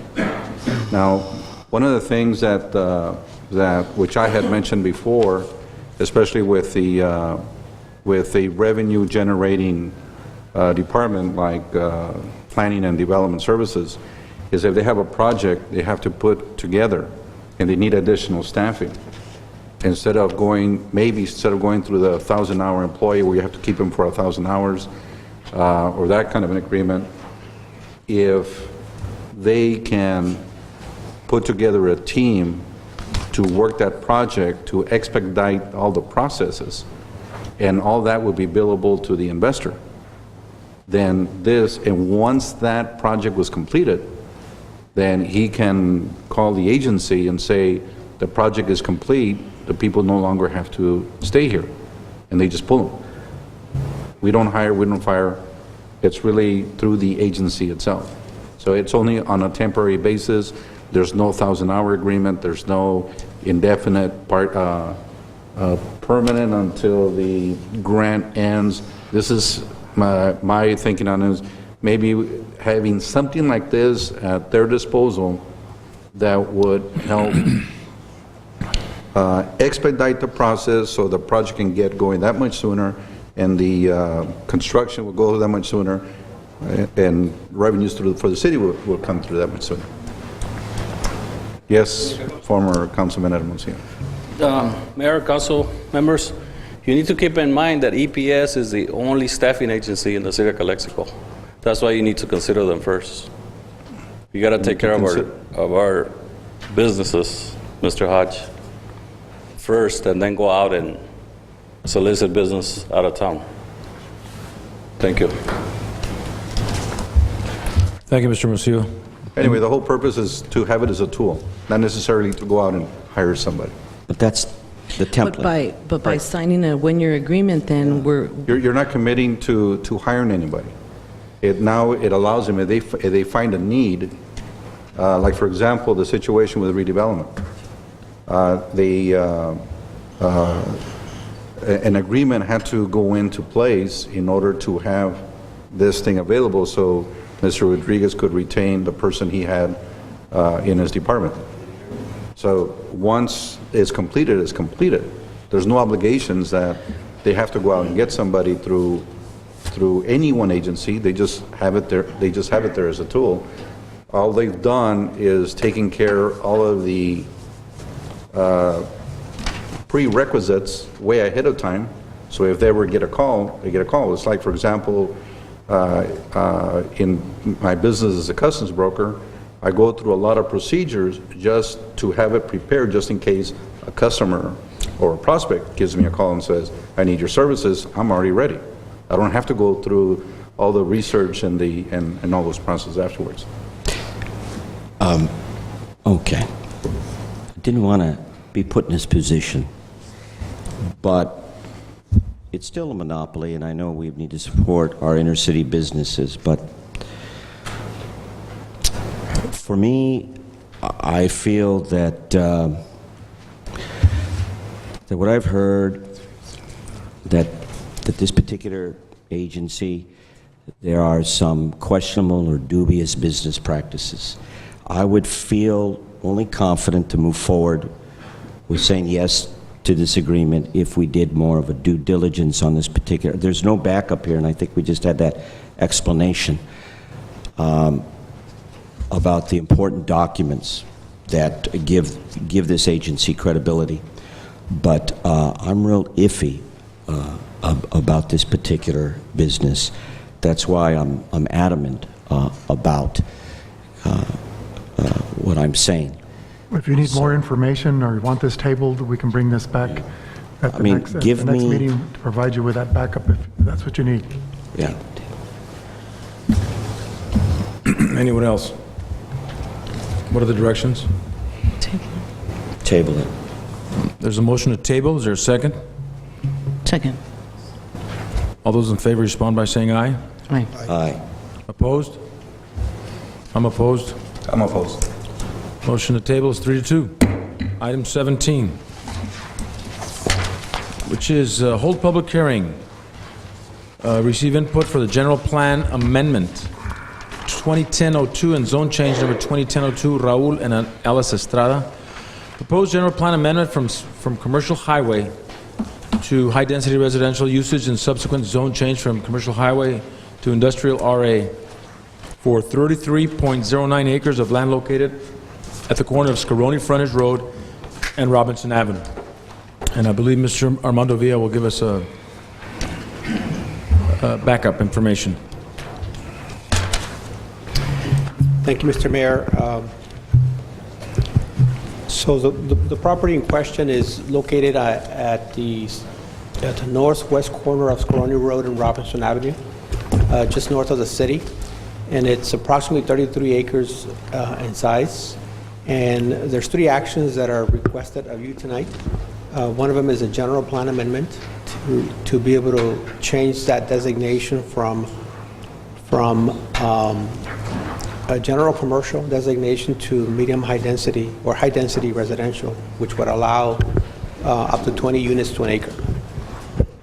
And then the second action would be a corresponding zone change to be able to change the property from commercial highway, commercial designation, and industrial designation to an RA, which is residential apartments. And that would be consistent with the general plan designation. And it would allow up to 20 units to an acre. And then the last requested action is for you to certify the environmental document that was done as part of that to evaluate the impacts of the zone change, and that would be a negative declaration. The property, like I said, it's about approximately two parcels, approximately 33 acres in size, and the environmental document, it was a policy level document, which means it only analyzed the impacts of the policy level change and not a project specific. We didn't analyze what the impacts of so many apartment units would cause. It basically is just a zone change. So the environmental document, pretty much the impacts were minimal. And we did state in the document that any subsequent project level review would be, we would do another environmental document to analyze impacts to traffic, for example, or quality and noise and those things. So at this time, this is a public hearing, so you got to take public testimony, and I'll be happy to answer any questions you may have. Thank you. Thank you, Mr. Villa. Any questions from Mr. Villa at this point? I do not. Okay, at this point, 8:06, I'd like to open the public hearing for this item. Anyone in favor of approving this item, please step forward. I have one individual, Mr. John McClendon, in favor of this recommendation. Thank you, Mr. Mayor, members of the City Council. My name is John McClendon. I'm the attorney for Mr. and Mrs. Estrada. So you probably know the background on this has gone on for quite some time. And just without belaboring that, I just want to point out the beauty on this is that it's basically, it's a wash. It's preserving your land that's available for affordable housing, high-density residential. There was a substantial loss of high-density residential property with the casino project, and some high density that was there that was converted to commercial. This is basically backfilling that and supplementing that simply by basically moving that locus of high density designation down onto this property. The other beauty on this is that now that this land is actually in the redevelopment project area, so you have the option of utilizing the tools of redevelopment for its potential development. I would ask you to approve this, and if you have any questions, I'd be happy to try to answer them. Thank you very much. Thank you, Mr. McClendon. Anyone else in favor of this project, please come forward, state your name and address for the record. Seeing that there's none, We'll go to the opposite side and see those that are not in favor of this project. Please come forward and state your name and address for the record.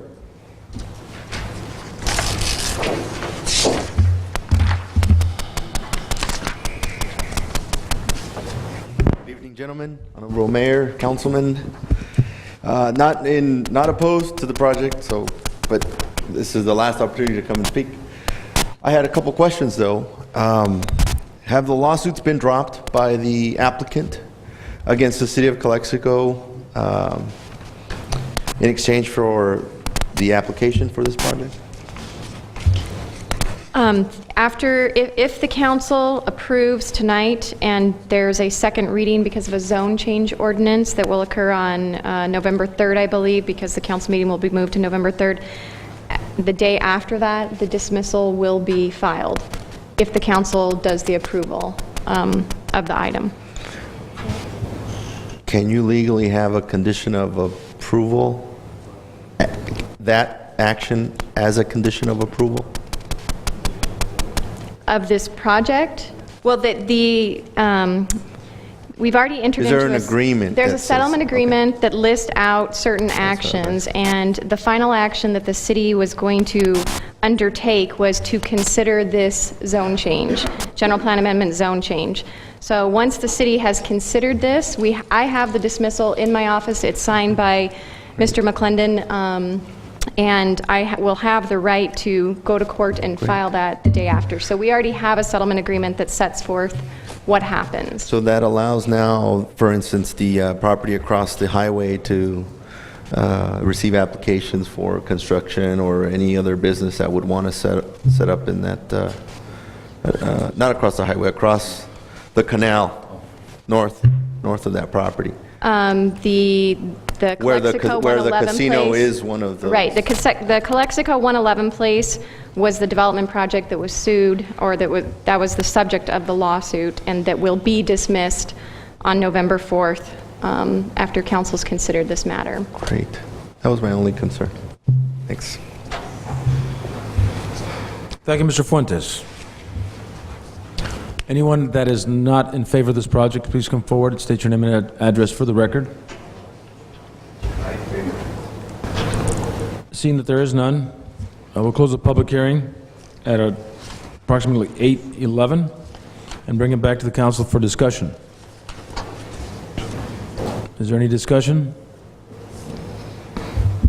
I do not. I'll motion. Motion to approve?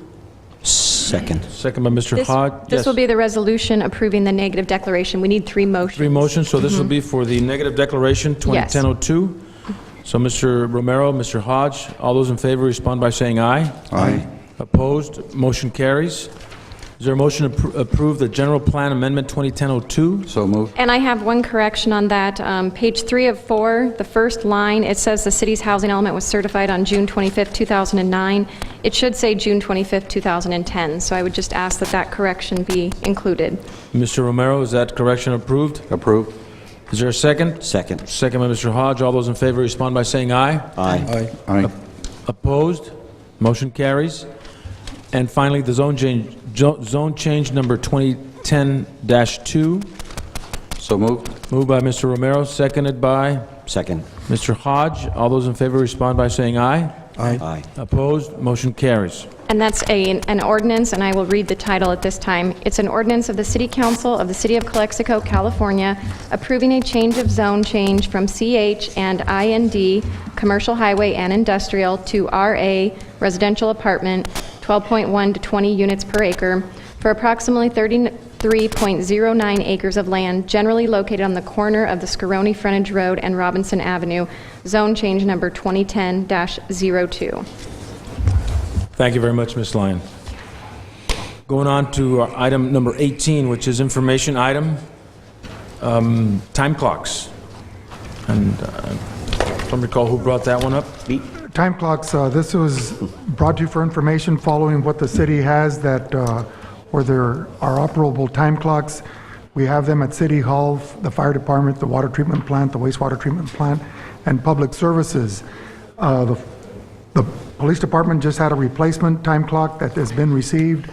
The library time clock is not working. Recreation The Carnegie Library, the Cultural Arts Center, and the library at Willie Moreno do not have time clocks, and costs would need to be identified for the purchase of time clocks that would be compatible with the type of time cards that the city is using, whether they're manual time clocks or electronically driven.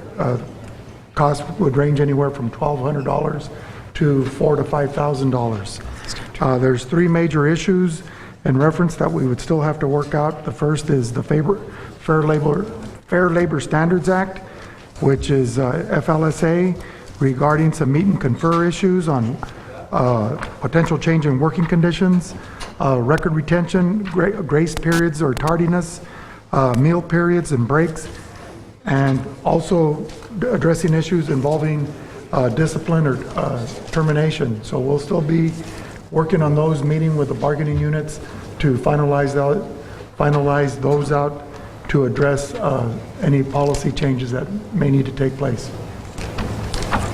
Okay. Roz, did you have anything else to add?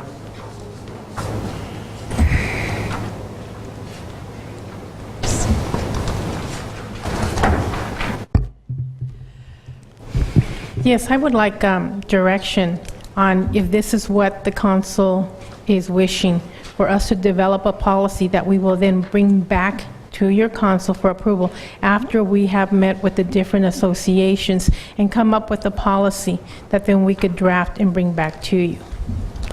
I know that this was recommended by Councilmember Hodge. Yes. And we did do some research, but again, we still need further research. And if it is a direction of the council to proceed and bring a draft policy, then that gives us the direction to actually start looking into the language of the policy and determining the aspects of how we would have the employees clocking in, because one of the things that we have to specify is a rounding. If an employee comes in and if the policy is going to state that they can only clock in 10 minutes before the time they come in, if they clock in 20 minutes before, that would create a problem with FLSA in that we're incurring extra time that needs to be paid. The same thing would happen when they clock out. So there's a lot of specifics that do need to be worked out, and I would like direction so that way we can proceed. Well, as far as I'm concerned, I would like to see that direction. For me, it's part of a larger concern that I hope that we all move forward in, and that is improving upon more efficiency and improvement upon internal control. And the use of time clocks, what many businesses use, is just one component of improving upon internal control. I'm very concerned. I would like to see this particular area standardized in all departments so that we avoid the possibility of abuse and we prevent the misuse of public funds. So I think, for me, I think it's a necessary evil, but it also it protects the worker, it protects the employee too. So I think it's time that we all get on board and we standardize this in every department. But the details can be worked out. Historically, have we ever had time clocks, or do we have them? And if we do, how have they been successful? Or? Historically, we have them at City Hall, the fire department, the water treatment plant, the wastewater treatment plant, and public services. The PD has their time clock, and they ordered a new one that was just recently received. The library's time clock is not working right now, and recreation, the community center, Carnegie Center, Cultural Arts Center, and Willie Moreno, the library, they don't have time clocks. So that's why I disclosed to you that it could be a cost of $1,200 to $4,000 to $5,000.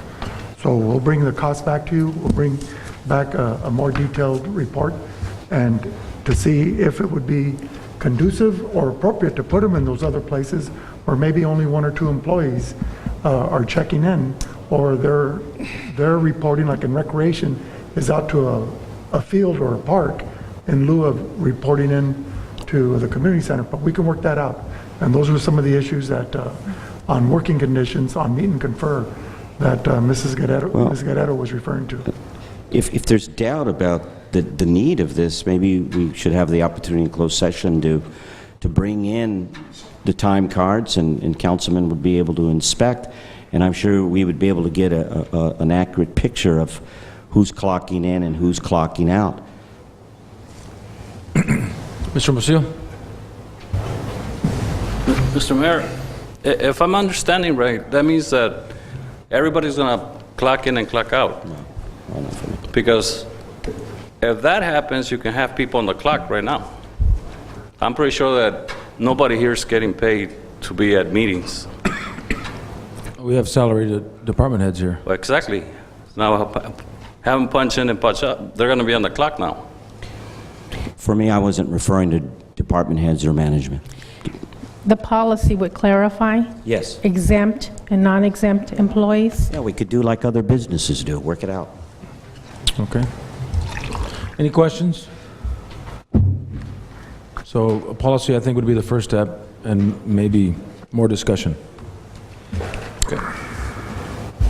Thank you. Item 19, acknowledge receipt of overtime report for pay periods 9/21/2010 to 10/5/2010. So we're going to work this out then? Yeah. Okay. Policy first. Okay. Any questions for the report? I have one question. To Director Luis Estrada. You have one pay period ending September 21st for $50,795, and the pay period ending October 5th for $57,214, for a total of 100 and change thousand for 2 pay periods. In your budget, you had reflected about 380,000 in overtime. At a previous council meeting, it was discussed about thinking outside the box, about maybe putting a night shift together. Is there? It's a lot of money on overtime. Okay, you're looking at the water, wastewater, or total? I show.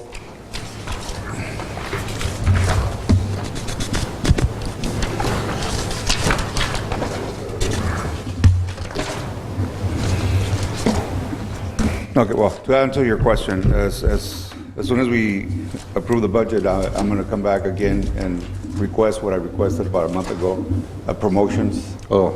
And you can see on item 20 where it reflects the summary of how the overtime is it's accumulated. For example, on item 20 we have in wastewater, as part of the MOU, the operators that work weekends, it's automatic 4 hours overtime, 4 hours for Saturday, 4 hours for Sunday. No, I'm not questioning that it's merited. Right. I'm just seeing to see how it can be done. Okay. To get this thing, I know it's not going to get eliminated, but maybe it can be reduced seriously. Right. I am requesting for the water plant to try to get another operator that will help alleviate the overtime. Like, for example, right now we have an operator who calls in sick on a Saturday. Well, because we don't have an operator, an extra operator, we could either bring one that's on the shift or bring the chief operator to work those hours, and that's 12 hours. If I would had that extra operator, it would only cost us 3 hours, because they'll work the 9 hours regular and then the 3 that will be overtime. I don't know if it was from your team or if it was from Director Finley's. Somebody was working at night down Andrade Avenue. It was our crews. It was, I'm sorry? My crews. Your crews. So anyway, that is, again, I look at this and it's a red flag that keeps coming up. Yes. But I feel, it's something that doesn't happen all the time. Yeah, it cost us, in fact, those people were there for like 11 hours. There was 4 of them. No, I'm sure they needed to be there. Right, no, but like you're saying, that we hire another shift at night? The concept. A concept, okay. Just to consider. I will work the Please. Thank you. That's all.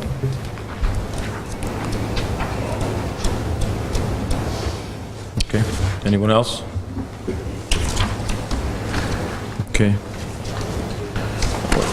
Seeing that there's none, we'll go to the next item. Which is what numbers? I think it's 20, if I'm not mistaken.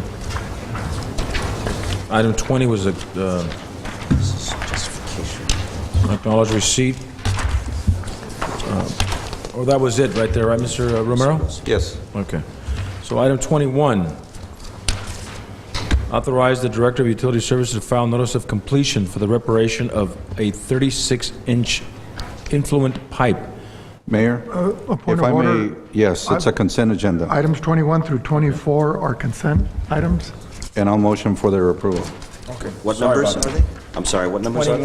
21 through 24. Enterprise Fund Department, 21 to 24. 24 for enterprise. Need a board.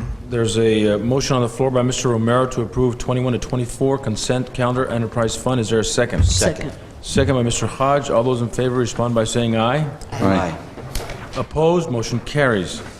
We're pulling item 25 as was approved by the agenda and moving to item 26, which is adopt a resolution approving the previously approved consumer price index adjustment to the solid waste collection fee effective 1/1/11, and staff recommendation is to adopt a resolution. Mr. Estrada. Yes, as you can see on the backup, this is part of the contract that we have with LA Waste. It's an annual increase. You can see on page 2, in '08, we were charging $16.50. Then it went up to, in 2009, it went up to $17.24 with, with an increase of about 70 cents, or let's say 50, yeah, about 70 cents. But in 2010, there was no increase in 2010. Now, the increase for this year, 2011, it's only 12 cents. Back in '08, I think that's when I believe the diesel was, was very expensive. So the expenses were high.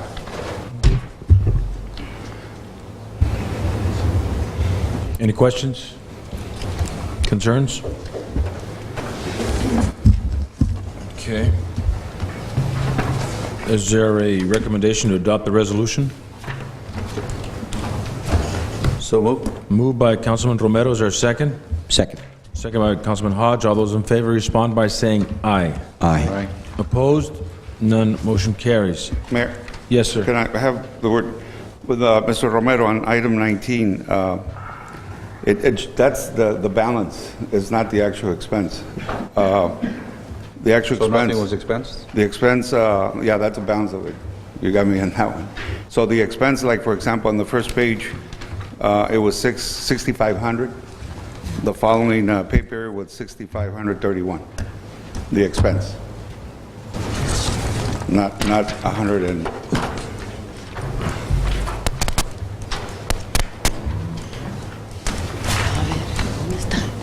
Yeah, that's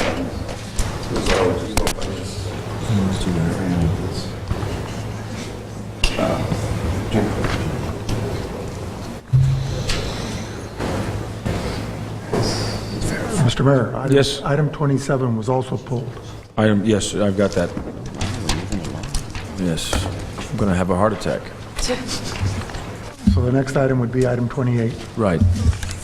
for the redevelopment agency business. Okay. Was that clarified? Yeah. Mr. Clarify? Item 28, Business Improvement District requests on providing recommendations on issues affecting the bid area prior to City Council action. I think that's a good idea. Yep. Any discussion on that? Yes, I have one. What is the price? I'm going to quote former Mayor's son. I do support bid making recommendations to the council. This is me. Before the council makes the decisions. I even mentioned this at one council meeting, but the former mayor responded with something like, This is the city council, and we don't need approval by any commission or committee to make a decision. Okay, this is what he told me. So, but he was right. So I'm sure BID will approach the council during a regular meeting with an explanation why an item should be tabled until it is first reviewed by BID, and an explanation why an item should be tabled until it's first reviewed by BID and the council. Can you do that? I'm only quoting the former mayor.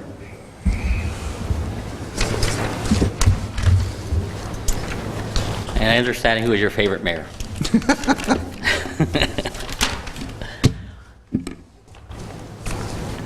I'm not arguing. Mayor, City Council. Eduardo Lopez, the chairman of the Business Improvement District. The bid is here before you tonight, requesting that you allow us to help you by giving us the opportunity to discuss the issues that may come before the City Council first, so that we may resolve them or make recommendations to you regarding these issues. As it stands now, we don't find out about the issues until a few days before the item comes up.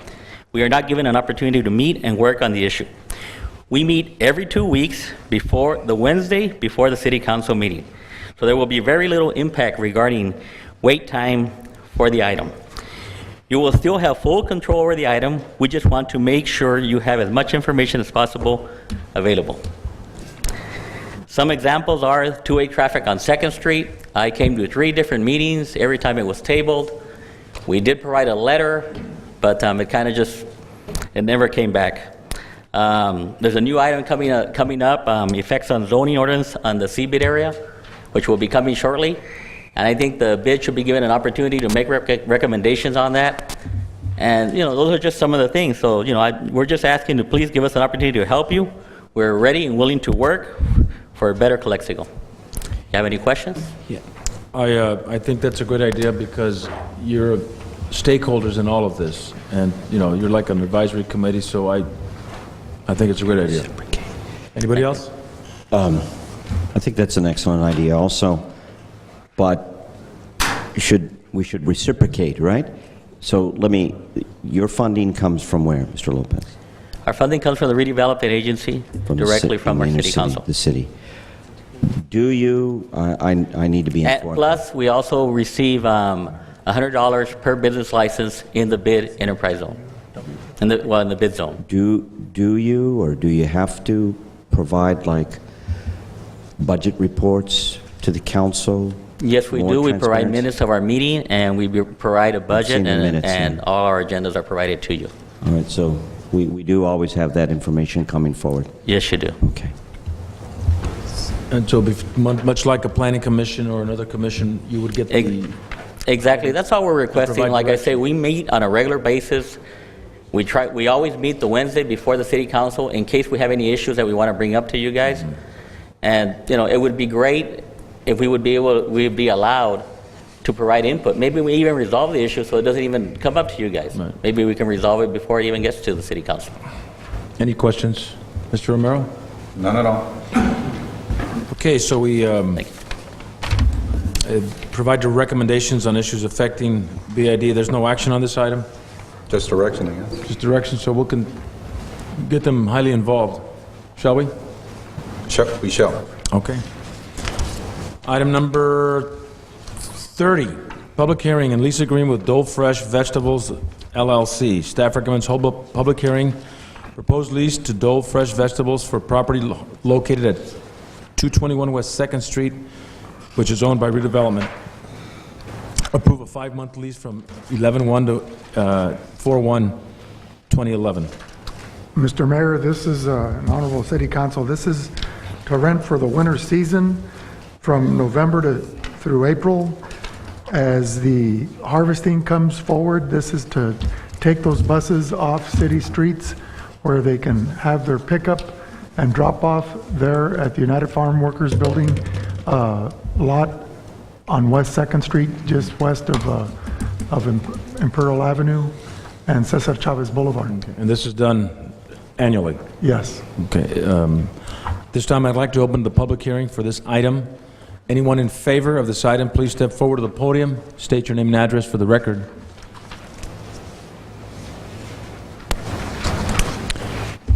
Forgot to mention that we opened the public hearing at 8:38.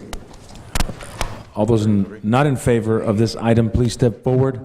State your name and address for the record. Seeing that there is none, we'll close the public hearing at 8:39 and bring it back to the council. Any comments or concerns by our council or redevelopment agency? I have one. Mr. Romero. Mr. Rodriguez. The agreement is to lease approximately 3 acres at $18.80 per month. I'm sure you can share where the benefit is of why only $1,880 per month. I can't imagine that this is a going rate, market rate. Actually, you've been approving this for 4 years. Well, and like you said before, it's from the past. Yes, but you have been approving this for 4 years. We did provide for a 3% increase. They're only going to be using it just to park the vehicles. They're not using the building if you think they are. No, they're not using the UFW building. It's just strictly for parking the buses and the private vehicles. And obviously the benefit to the city is that they're not behind Jack in a Box trying to pick up people and creating a problem for our public streets and so on. I don't have any more questions. I make a motion to approve 5-month lease. Moved by Mayor Pro Tem Castro. Is there a second? Second. Second by Mr. Hodge. All those in favor respond by saying aye. Aye. Aye. Opposed? None. Motion carries. Item 32, informational items. It's the acknowledged receipt of the Business Improvement District minutes. Well, they got their minutes. Yeah, see. Very good. Good point. How do you do that? Okay, you got connections. Okay. Okay, any questions or concerns on 32, 33, 34, 35? None here. Seeing that there's none, we'll move to future agenda items. I know we have a goals and objectives workshop next Tuesday. Is that correct? That's correct. So make sure that all of you concerned citizens, please go to the Camarena Library Conference Room, 5:30 To 8:30. Next Tuesday. Okay. 5:30 to 8:30? Yes. Okay. Any other future agenda items? With me? We'll start with Ms. Hurtado. In our last meeting, I had requested to have an item for this meeting with regard to the continuous budget reporting, and it wasn't on the agenda this time, so I know we're going to work closely. I'm going to be working closely with Judy now that the majority is in, and hopefully we can have it then for next time. For the next regular session. And possibly a continuous item, but we could figure that out once I get to speak to Judy on that. Okay. And then the other was, I remember because I was appointed by Councilman Castro about 3 years ago for a finance review committee, and I remember I attended one meeting for that, and we never were able to get back together, and it dissolved, I guess. Would we be interested in having something like that once again? Would you like to discuss that? I think with that, maybe establishing, a need, I think it would be a good idea. So that would be something I'd like to... The Financial Advisory Panel. Right. Okay, those 2 items? Mr. Hodge, I'll just limit you to 10 items, okay? I had 12. Actually, I believe it's the same as Councilwoman Hurtado has requested, because I also had, but maybe let me just elaborate. I really, maybe this can be worked out at the Goals and Objectives Workshop, but I really feel, again, the ship metaphor, that we're all on a ship. Where are we going? How fast are we going down? And what I'm really concerned about that needs to be transparent is for departments, either via to us come up or through finance department, to let us know how much they're spending, how much revenue is coming in, and even more importantly, before we get to the end of the fiscal year, since we're in a fiscal crisis, how much have they cut into their projected budget? I mean, if we're 4 months now and they've spent more than 2/3 of their budget, that is a real concern. So I believe because of people that have been laid off and we've had cuts, and just in general, the public has a right. I think something like this, monthly department reports, and I've been told it's an easy thing. Get on this MOM system, put out a little 2-page report. We're in a fiscal crisis. We need to know how we're moving, where we're sailing, how fast we're getting out. I mean, it is absolutely important. So I really, really want to see this happen. Thank you, Mr. Hodge. Mr. Castro. Yes, for the next council meeting, I would like to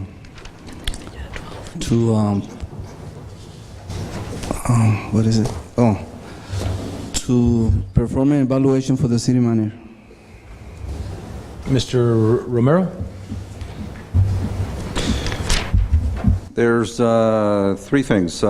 One, I'd like to get a future agenda item on the fuel by the use of fuel by the city of Calexico. I was going to address that issue with Director Findley today, but he was not present. Also, Supervisor Fuentes and I were at a meeting in Mexicali last week in regards to the port of entry. Mexicali has a lot of concerns, and the CEDEM, the Consejo de Desarrollo Económico de Mexicali, they are being very aggressive in forming some form of a commission that could benefit both Mexicali and the U.S. side, Calexico and Imperial County. And anyway, I would like for this council to I guess put into the agenda where it could name one of the council members as the primary person to attend those meetings. And I would even ask to include that an alternate be the city manager, since currently the city manager has been involved in a lot of the discussions, even as a supervisor. Is that correct? And so anyway, that's my second item. So the city of Calexico can designate one of the council members to be part of this. Have they determined meeting dates or how often they meet? Or? No, as soon as if this is a consensus of the council, I will inform them that this will be placed on the next agenda, and they will begin to organize these meetings, and including Mr. Riesgo from San Diego, I believe. Is he from San Diego? Riesgo for GSA. He's right. a Southwest Border Director. Right, and they want to put these commission because obviously this is a major investment for both sides of the border, and everything has to be considered to benefit both sides of the border. Right now, we're just getting more information from the north side, and Mexicali has concerns, and I'm sure eventually the city of Calexico. Is there an existing committee involving Tijuana and San Diego already? Supervisor Fuentes, do you have any more information? Oh, and by the way, I have these 2 PowerPoint presentations that they emailed me. Again, Luis Fuentes, Supervisor, District 1. There is a group from the CEDEM organization that has linked up the GSA's counterpart for Mexico, and also the state now has taken over control of the funding source and the logistics and the planning side for the port, whereas historically it had been a federal task. They've handed that down to the state, so they've got the state Secretaría de Infraestructura y Desarrollo Urbano, SIDUE. Carlos Lopez, an architect, he's the one tasked with leading this through. And on the CEDEM side, obviously, Mr. Rodolfo Nelson, who worked on the new port of entry for 7 years from 1997, he is taking this task as the head of this commission. And there are 3 other folks that are involved. One was Efren Cadena, who's an incoming board member for CEDEM. Obviously, the governor is involved and his staff. But what we really wanted to do was solidify this side, the organization from government, and that's the proposal that Councilman Romero has just talked about. Once this goes down the line with your approval and also the City of El Centro, also the Mayor Pro Tem Efrain Silva was also present at the meeting.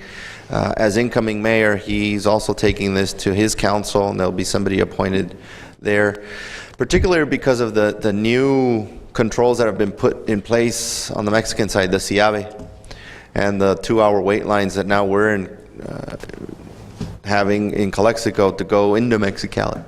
And so all of this happened after GSA had their plans. So we really need to focus on that task, and I commend Councilman Romero for taking the lead on this from the City of Calexico side.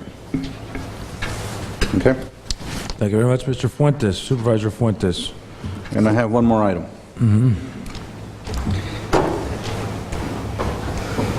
I am a council member because of the voters. I ran for council because of Fernando Nene Torres.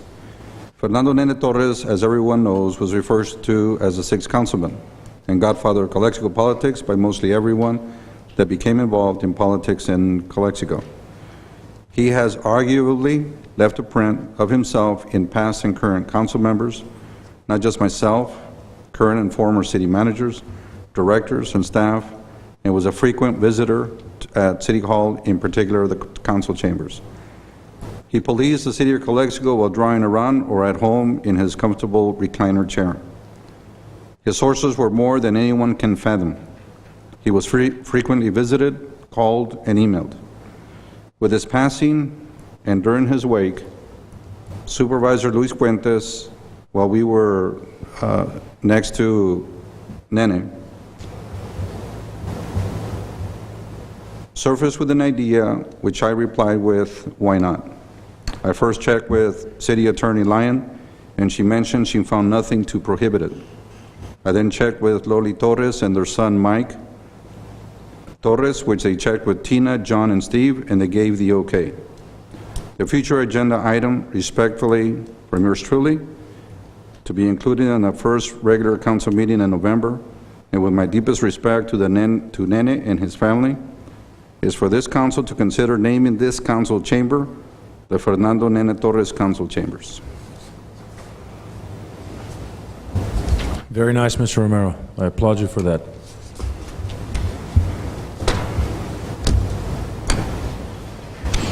And that's it. He said it was his last one.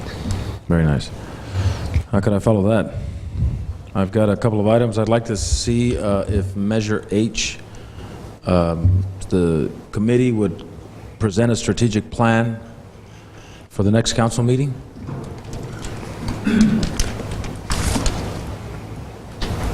It may be too early for them to present one. They just had one meeting. Their second meeting will be Monday. Okay, well, a preliminary, if anything. I'd like to see what direction they're going in. Mike Davies, 933 6th Street, Vice Chairman of the Prop H Committee. Basically, what we're going to do at this upcoming meeting, which was supposed to be held this Monday, unknown reasons why it didn't happen, but we're going to be basically adopting bylaws and getting our ducks in a row, and just continue from there. There's really nothing set on the agenda other than that, and getting a secretary appointed. So we would look perhaps for the second meeting in November, or maybe the first meeting in December to get a report? I think you'd get it the first meeting in November. The second in November? I'm sorry, the second one, yeah. One of the requirements or requisites of measure, the committee itself, is they're only required to meet once a year, minimum. So they're going to be setting up their meeting schedule, their bylaws. They've already picked a chairperson and a vice chair. This next meeting, they'll pick a secretary to record their business, and then they'll come up with as a result of the bylaws and what have you, they'll be receiving public input and coming up with their strategic plan as to what advice they'll be providing to the city council. The tax measure itself went into effect October 1st. The first advance will be December 10th, and they will, whether it's presenting a laundry list or a wish list type of thing, that'll probably take place sometime in next January through April, determining on what amounts are getting that are being generated by that tax increase. Okay. And also, I'd like to perhaps maybe see a needs assessment developed as well when you get it a little closer to the date. Yes, Mr. Moreno. Because the funding itself was to support public safety, police and fire, recreation, parks, streets, maintenance and improvements, et cetera. Okay. Somebody get upset? Was it me? Thank you, Mr. Davis. Yeah. Okay. And also maybe perhaps an update on the report on downtown revitalization. We've got a lot of empty lots and some buildings that are in limbo. Perhaps maybe a plan of infill, what we're going to do with some of those locations. Mr. Villa, I believe you're the right person for that one. Okay. And that's all I have. Mr. Mayor, I do want to make one comment, is that your next regular meeting is on Election Day, and so... We can't have it on Election Day, can we? Right. Pursuant to our ordinance, it says it will be moved to the Wednesday. next day. So I just wanted to point that out for the council, that it would be on November 3rd. November 3rd, so November 2nd, go out and vote. Yes. And with that, we adjourn the meeting.